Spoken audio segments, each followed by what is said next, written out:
আরে তৃণমূলে সাসপেন্ড আর তৃণমূলে অ্যাপয়েন্টমেন্ট আপনারা কেউ দেখেছেন? কেউ?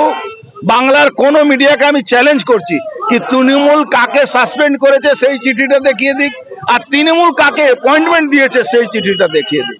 ওসব আইওয়াস আছে। পার্থ চ্যাটার্জি মতন সাসপেন্ড, জ্যোতিপ্রিয়া মল্লিকের মতন সাসপেন্ড হয়েছে। ও দেখবেন আবার ওই যখন ছাড়া পাবে তারপরে আবার ওই বাহাল তবিয়তে এখানে এসে তোলাবাজি করবে। ওটা নাটক। পার্থ চ্যাটার্জিকেও সাসপেন্ড করা হয়েছিল, আবার বিধানসভায় নিয়ে গিয়ে আরাম করে বসিয়ে দেওয়া হয়েছে। এটা নাটক চলছে। আমরা চাই একজন খুনির যা শাস্তি পাওয়া উচিত সেই শাস্তি পাওয়া। আমরা রবীন ভট্টাচার্য এর আগেও ওখানকার যিনি প্রাক্তন কাউন্সিলর, নির্বাচনের সময় রবীন বাবুর লোকেরা তাকে এমন মেরেছিল সে মৃত্যুবরণ করেছে। রবীন ভট্টাচার্যের বিরুদ্ধে অনেক রকম অপরাধ আছে। আমরা চাই নাটক নয়, একজন খুনির যা শাস্তি পাওয়া উচিত সেই শাস্তি পাওয়া। বিজেপির বিক্ষোভ আর পুলিশের সক্রিয়তায় সোমবার দুপুরে কার্যত রণক্ষেত্রের চেহারা নিল ব্যারাকপুরের চিড়িয়ামোড় চত্বর। এক 81 বছরের বৃদ্ধের মৃত্যুতে অভিযুক্ত কাউন্সিলরের শাস্তির দাবিতে সোচ্চার হয় বিজেপি। বিক্ষোভের তীব্রতা বাড়তেই পরিস্থিতি নিয়ন্ত্রণে আনতে হিমশিম খেল পুলিশ। গত রবিবার উত্তর ব্যারাকপুরের 23 নম্বর ওয়ার্ডে বেআইনি নির্মাণকে কেন্দ্র করে বচসায় জড়িয়ে পড়েন স্থানীয় তৃণমূল কাউন্সিলর রবীন্দ্রনাথ ভট্টাচার্য। অভিযোগ, এরপরই বৃদ্ধ তুলসী অধিকারীর মৃত্যুর দায় গিয়ে পড়ে কাউন্সিলরের ঘাড়ে। পরিস্থিতি খারাপের দিকে যেতেই কাউন্সিলরকে 6 বছরের জন্য সাসপেন্ড করে তৃণমূল। গ্রেপ্তার হয় অভিযুক্ত। তাতেও থেমে নেই উত্তেজনা। সোমবার দুপুর হতে ব্যারাকপুরের চিড়িয়া মোড়ে আছড়ে পড়ে বিজেপির জনস্রোত। নেতৃত্বে ছিলেন প্রাক্তন সাংসদ অর্জুন সিং এবং হেভিওয়েট নেতা শিলভদ্র দত্ত। বিজেপির অবরোধের জেরে কয়েক মিনিটের মধ্যে থমকে যায় বিটি রোড। এদিন অর্জুন সিং ক্ষোভ উগরে দিয়ে বলেন, দোষীর কঠোরতম শাস্তি না হওয়া পর্যন্ত এই অবরোধ উঠবে না। ব্যারাকপুরের মানুষ এই গুন্ডারাজ বরদাস্ত করবে না। তিনি সিপিকে নিশানা করে কি বললেন শুনুন একবার। না না, পুলিশ আমাদের থেকে ভয় পায় তাই ঘিরে ফেলছে।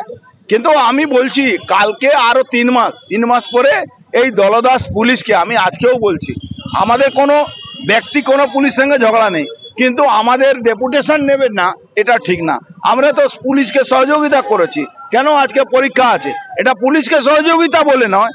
আমাদের আপনার বাড়ির ছেলে মেয়েরা পরীক্ষা দিতে গেছে, আমাদের একটা নৈতিক দায়িত্ব আছে তাদের কোনো অসুবিধা না হয়। কিন্তু তার মানে এটা নয় কি সিপি আমাদের টাইম দেবেন না। আমি সিপিকে দায়িত্ব নিয়ে বলে যাচ্ছি, যেদিন এই এটা বারটা উঠবে সেদিন কিন্তু সিপি ওই কি বলা যায় আইন ভঙ্গ আন্দোলনের জন্য তৈরি থাকবে। পরিবারের সঙ্গে আমার নিত্য যোগাযোগ আছে। রবীন ভট্টাচার্য অ্যারেস্ট হয়েছে, এফআইআর হয়েছে, এফআইআর এর কপি আমার কাছে আছে, সব কিছু আছে। আমরা কিন্তু উনারা ভয় পাচ্ছেন, পুলিশ ওদেরকে ধমকিয়েছে কি বিজেপি কোনো নেতাদেরকে আপনার বাড়িতে ডাকবেন না, নাহলে পরে আপনি বিপদে পড়বেন। এই ধরনের এইসব চলছে গুন্ডামি। অর্জুন সিং এর মতোই বিজেপি নেতা শিলভদ্র দত্ত সুর চড়িয়ে বলেন, তৃণমূল দল থেকে সাসপেন্ড করে দায় এড়াতে চাইছে, কিন্তু আইনকে আইনের পথে চলতে হবে। আমরা সাধারণ মানুষের প্রাণের সুরক্ষা চাই। বাঙালিদের জন্য চোখের যারা জল ফেলেন তাদের রাতে 81 বছরের একজন বৃদ্ধ বাঙালি শুধু দুর্নীতির বিরুদ্ধে কথা বলেছিলেন বলে তিনি খুন হলেন।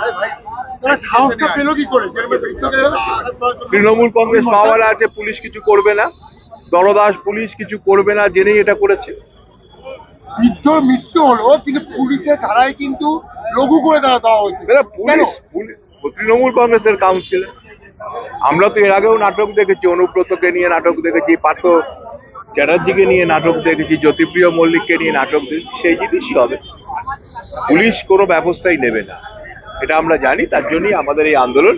তৃণমূল কংগ্রেস ইতিমধ্যে অভিযুক্তকে 6 বছরের জন্য সাসপেন্ড করলেও ব্যারাকপুরের জনরোষ তাতে শান্ত হয়নি।